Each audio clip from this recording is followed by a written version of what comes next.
Every few seconds, somewhere in the world, a shot is fired. Sometimes it happens on a military training ground, sometimes during army exercises, and sometimes in the middle of an armed conflict. But what makes this truly fascinating is something else. Very often, that shot is fired from a weapon designed almost 80 years ago. A weapon known on every continent. A weapon whose silhouette can be recognized even by people who have never held a gun. It appears in movies, in news reports, in video games, in documentaries. We are talking about the legendary AK-47. According to researchers and historians, more than 100 million rifles of the AK family have been produced worldwide. That makes it the most widely produced firearm in human history. But here is the truly surprising part. The story of this weapon did not begin in a massive scientific laboratory. It did not start in a secret weapons design bureau, and it certainly did not begin inside a giant weapons factory. The story began in a hospital room where a wounded soldier lay in a bed. His name was Mikhail Kalashnikov, and at that moment, he had no idea that one day his name would become famous across the entire world. To understand how the rifle that changed military history was born, we have to travel back to the early 20th century. The future designer of the most famous rifle in history was born on November 10, 1919. His birthplace was a small village called Kuria, located in the Altai region of Russia. Today, the area seems quiet and peaceful, but in the early 20th century, life there was difficult. Most people worked in agriculture. Families were large. Children began helping their parents at a very young age. The Kalashnikov family was no exception. In fact, it was one of the largest families in the village. Mikhail was the 17th child. Imagine growing up in a house filled with nearly 20 children. Life was not easy. Every day was filled with work. Every day required effort just to survive. Yet even in this simple rural life, young Mikhail developed a very unusual passion. He loved machines. Any kind of mechanism fascinated him.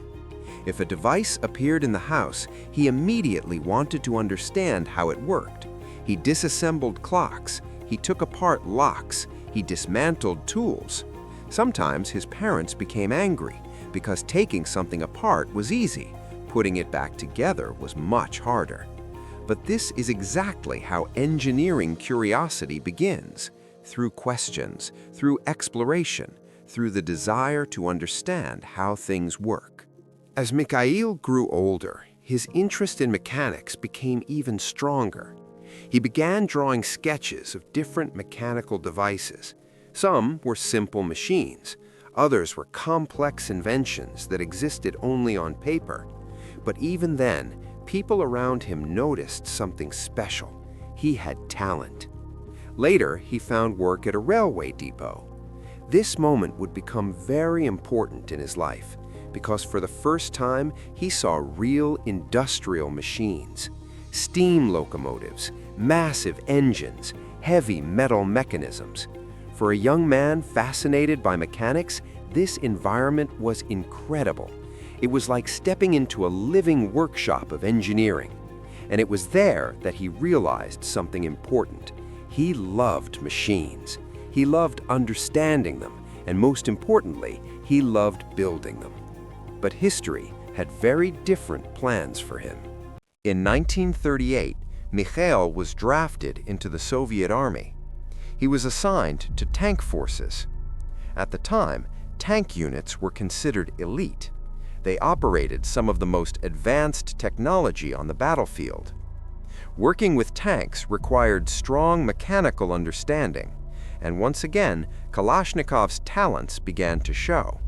He quickly learned how the machines worked, but he didn't stop there. He started thinking about how to improve them. One of his earliest inventions was a device that counted how many shots a tank cannon fired. This small invention helped commanders track barrel wear. It was a simple idea, but an extremely useful one. Soon, the Army leadership noticed the young sergeant's creativity. According to some historical accounts, his invention was even demonstrated to Joseph Stalin. For a young soldier from a small village, this was an incredible achievement. But soon, something would happen that would completely change his life. On June 22, 1941, history took a dramatic turn. Nazi Germany launched a massive invasion of the Soviet Union. This invasion was known as Operation Barbarossa. It marked the beginning of the largest and bloodiest front of World War II. Millions of soldiers were thrown into battle. Entire cities were destroyed, and tank units like the one Kalashnikov served in were sent directly to the front lines. The fighting was brutal. German forces advanced rapidly. Soviet troops suffered enormous losses. And then, during one battle, something happened that would change everything. In the autumn of 1941, Kalashnikov's tank unit was fighting near the city of Bryansk. During a fierce battle, his tank came under heavy fire. Then an explosion shook the vehicle. Metal fragments flew everywhere. The tank caught fire. Kalashnikov was badly wounded. He was evacuated from the battlefield and transported to a military hospital. He would spend months recovering there. And inside that hospital room, a conversation would take place that would ultimately lead to the creation of one of the most famous weapons ever made. The hospital was filled with wounded soldiers. They talked about the war, about battles, about survival. But most often, they talked about weapons. Many soldiers complained about the same thing. German troops frequently carried compact automatic weapons. One of the most famous was the MP-40. It was lightweight, compact, capable of automatic fire. In close combat, it gave German soldiers a major advantage. One day, a wounded soldier asked a question that stayed in Kalashnikov's mind forever. He said, "Why don't we have a weapon like that?" That simple question refused to leave his thoughts, and eventually another thought appeared. What if he tried to design one himself? While lying in his hospital bed, Kalashnikov began drawing. He sketched mechanical ideas, simple designs, concepts for weapons. He wanted to create something that would be simple, reliable, effective. He understood something that many engineers sometimes forget.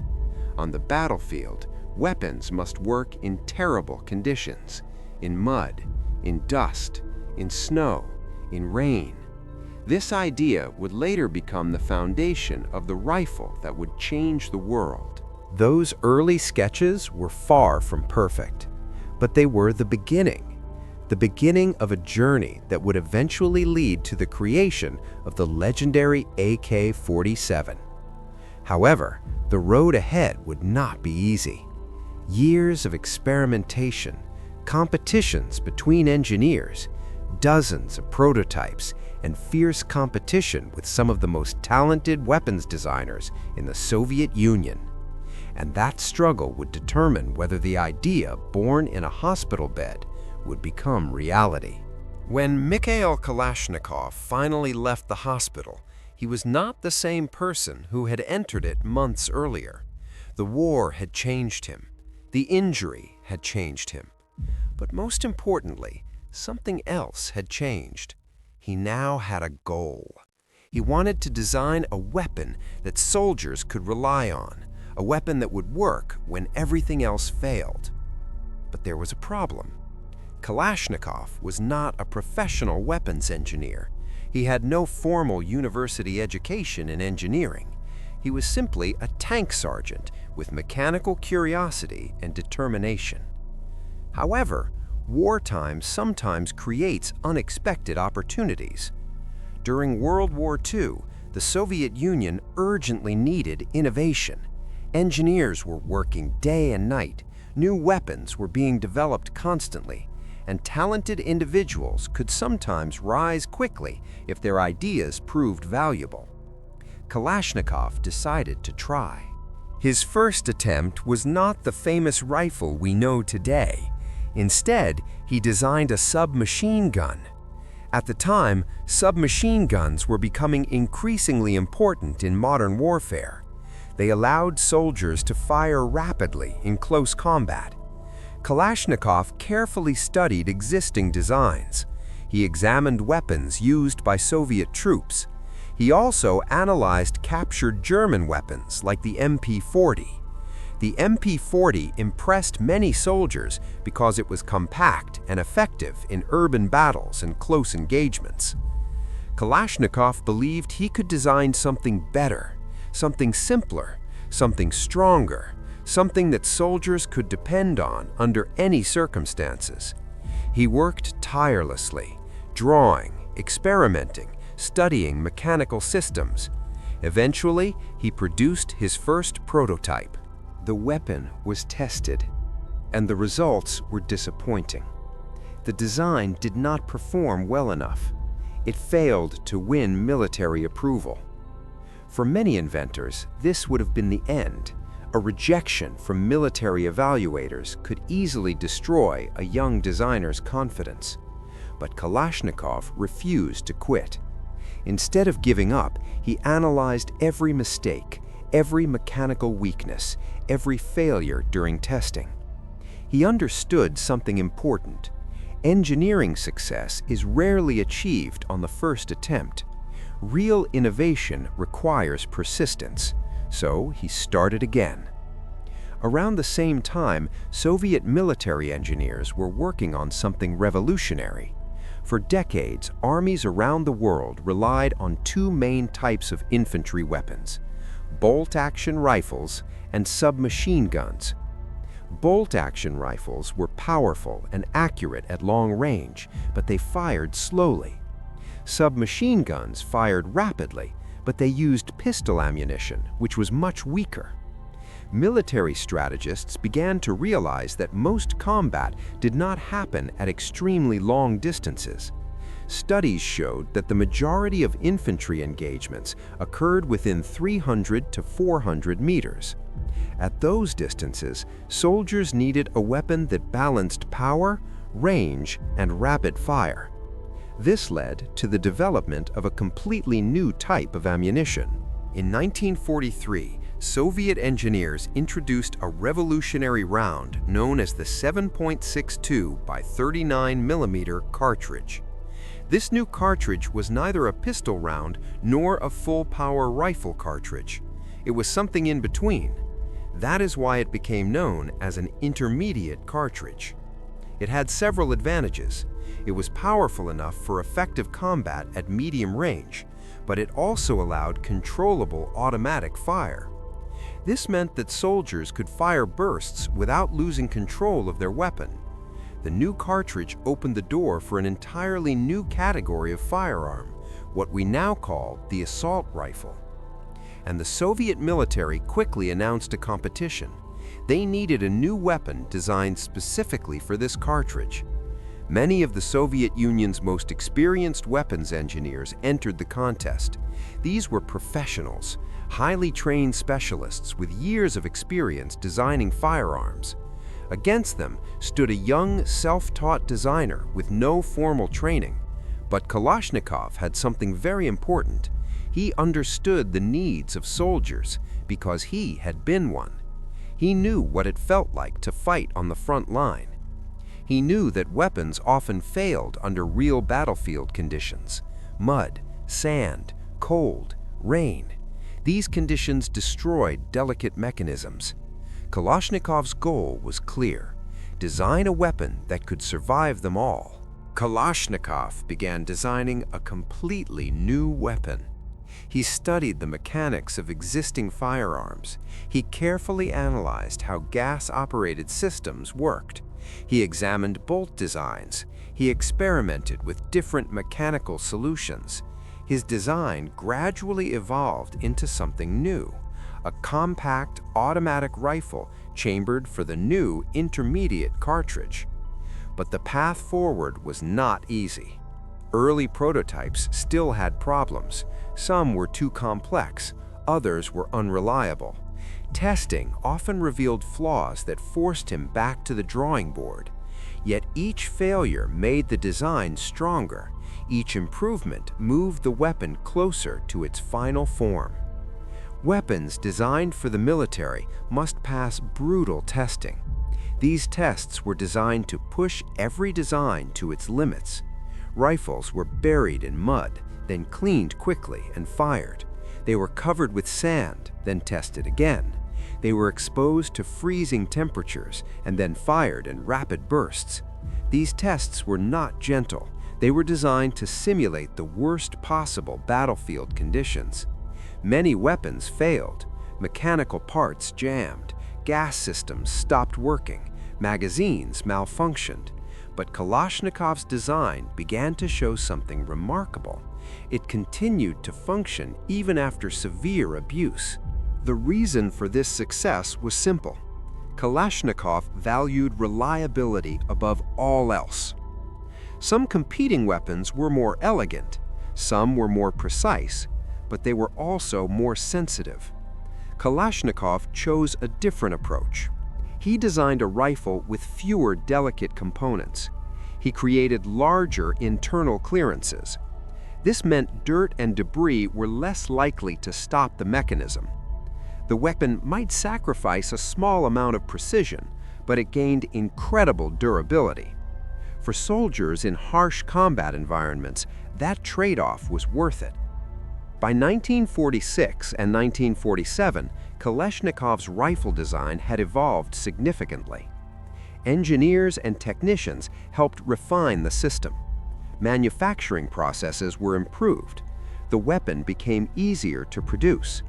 And finally, the final prototype was ready for evaluation. It was tested alongside other competing designs. Thousands of rounds were fired.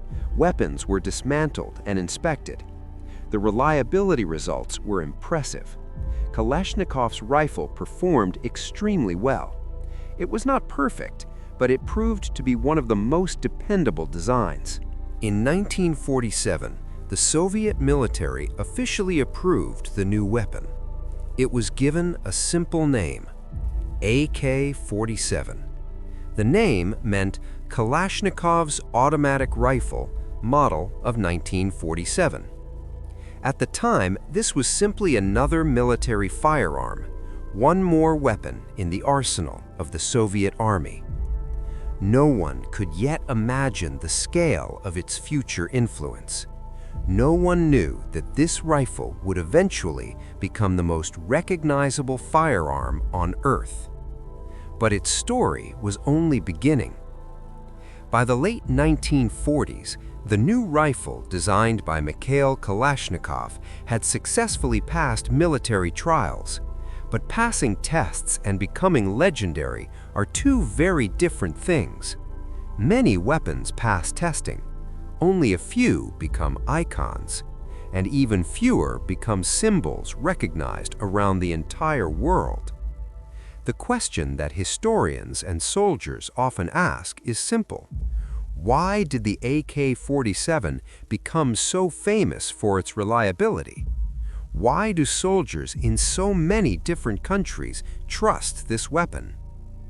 The answer lies in several key design decisions that made the rifle incredibly durable. Kalashnikov understood something fundamental about war.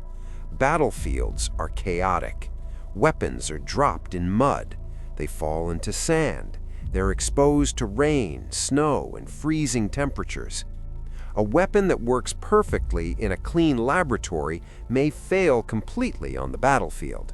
So Kalashnikov built his rifle for the worst possible conditions. He chose reliability over elegance, function over perfection, durability over precision.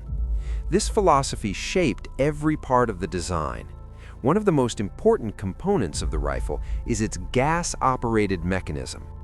When a bullet travels down the barrel, some of the expanding gas is redirected through a small port. This gas pushes a piston backward. The piston moves the bolt carrier. The bolt unlocks. The empty cartridge case is ejected. A new round is then pushed into the chamber. This entire process happens in a fraction of a second. While gas-operated systems existed before, Kalashnikov designed one that was extremely robust. The piston was large and powerful. It delivered strong mechanical force. This meant the mechanism continued moving even when dirt or debris entered the system. Another crucial design feature was something many engineers would normally avoid. Kalashnikov allowed larger internal clearances between moving parts. In highly precise weapons, components fit tightly together. This improves accuracy, but it also creates vulnerability. If dirt enters the system, the parts may jam. Kalashnikov chose a different approach. He allowed slightly looser tolerances. This meant the weapon had more internal space for debris. Mud and sand were less likely to stop the moving parts.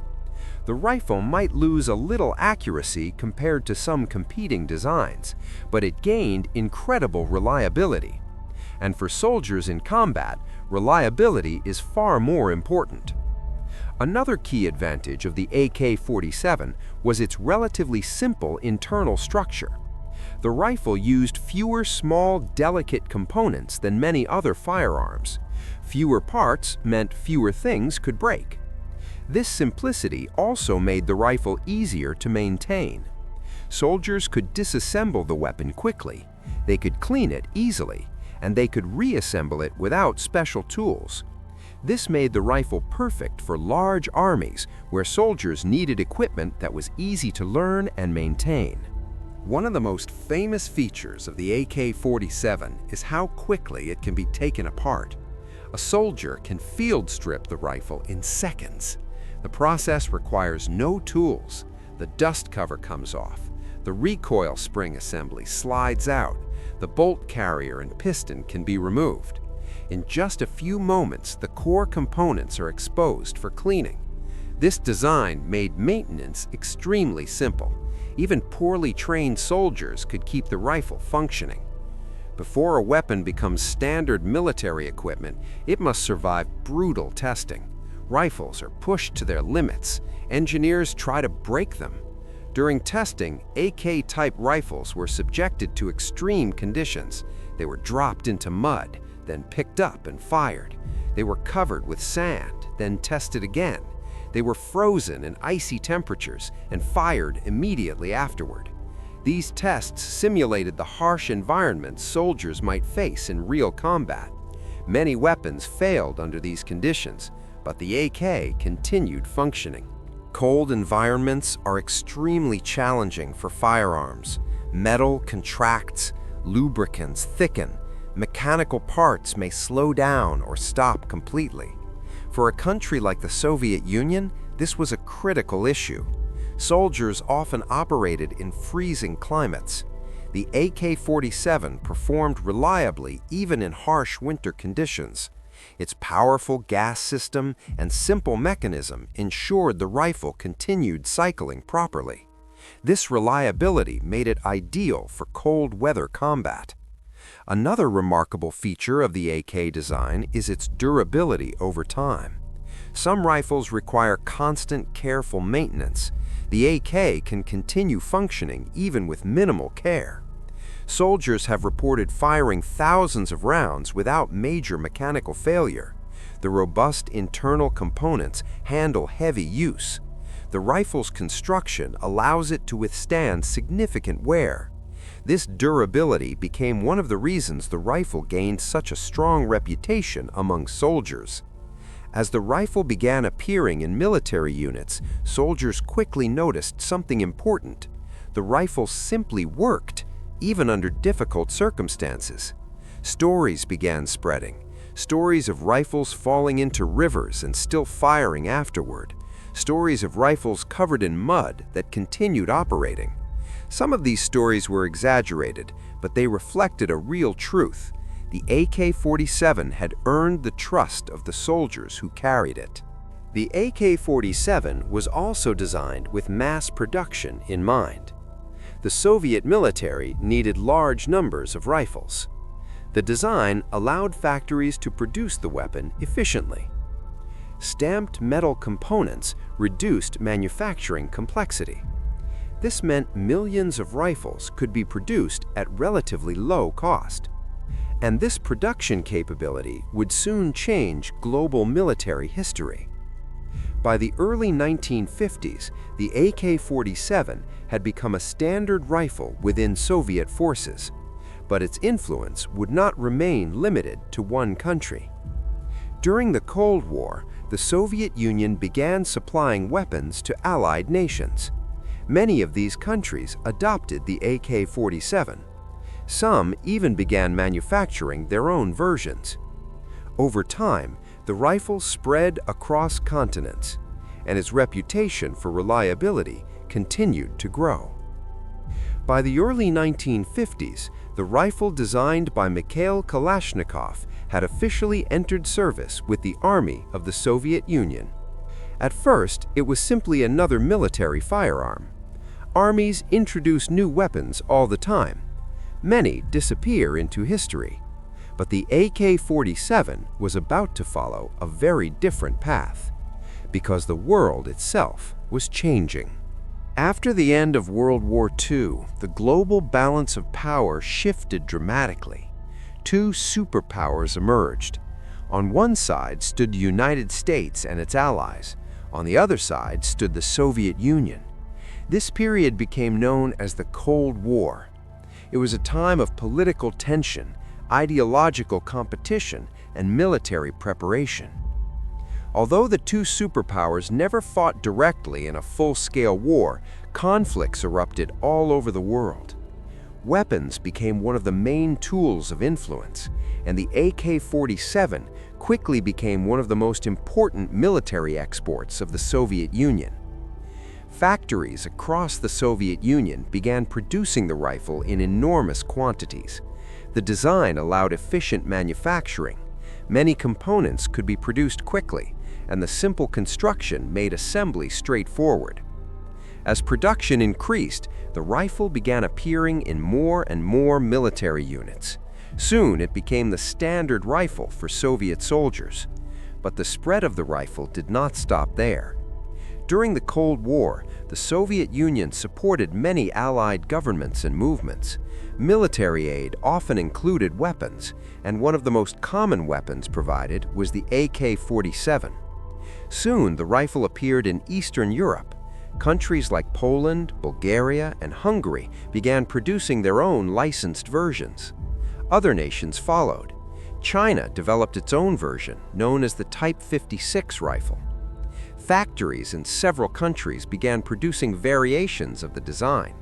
Within a few decades, the AK platform had spread across multiple continents. One of the most famous conflicts where the AK gained international attention was the war in Vietnam. During this conflict, North Vietnamese forces and Viet Cong fighters used AK-type rifles extensively. Meanwhile, soldiers from the United States carried the M16 rifle. The M16 was lighter and more accurate at longer distances. However, early versions of the rifle experienced reliability issues in the harsh jungle environment. Humidity, dirt, and improper maintenance sometimes caused malfunctions. By contrast, the AK-47 quickly developed a reputation for reliability. In the muddy jungles and tropical conditions of Vietnam, the rifle continued functioning even under difficult circumstances. This reputation spread quickly among soldiers and observers around the world. Over time, the AK-47 became more than just a military rifle. It became a symbol. Because it was relatively simple and inexpensive to produce, it became widely available. Armed groups in many regions adopted it. It appeared in conflicts across Africa, Asia, the Middle East, and Latin America. For many movements, the rifle represented resistance or revolution. This symbolic meaning helped make the weapon one of the most recognizable firearms ever created. One fact about the AK-47 is especially remarkable. There is a country whose national flag includes the silhouette of the rifle. That country is Mozambique. After gaining independence in 1975, the nation adopted a flag that includes the image of an AK rifle crossed with a farming tool. The symbol represents both defense and agriculture. It is the only national flag in the world that includes a modern firearm. This shows just how powerful the rifle's symbolism had become. Over the decades, the AK-47 moved beyond the battlefield. It entered popular culture. The rifle appeared in movies. It became a standard weapon in video games. It appeared in music, books, and documentaries. Even people who know very little about firearms often recognize its distinctive shape. Few mechanical objects in history have achieved this level of global recognition. Despite the worldwide fame of his creation, Mikhail Kalashnikov remained a relatively modest figure. He continued working as a weapons designer for many years. He helped develop additional firearms based on the original design, but he often described himself simply as a soldier and engineer. In interviews, he was sometimes asked whether he felt responsible for the conflicts in which the rifle was used. His response was consistent. He said he designed the weapon to defend his country, not to start wars. Mikhail Kalashnikov lived a long life. He passed away in 2013 at the age of 94. By that time, his rifle had already become a permanent part of military history. Even decades after its creation, the design continues to influence modern firearms. Many modern rifles still use concepts that originated in the AK platform. Today, the family of rifles based on the AK design is estimated to exceed 100 million units worldwide. This number includes many variants and derivatives. No other firearm design has reached such extraordinary production levels. This makes the AK platform the most widely produced firearm family in human history. The story of the AK-47 is more than just a story about a weapon. It is a story about engineering, about war, about how simple ideas can have enormous consequences. The rifle became famous because of its reliability, its simplicity, its durability. But its origin story is perhaps the most surprising part of all, because the idea for one of the most famous rifles in history did not begin in a laboratory. It began with a wounded soldier, a soldier lying in a hospital bed, thinking about how to build something better. And that idea eventually changed the world.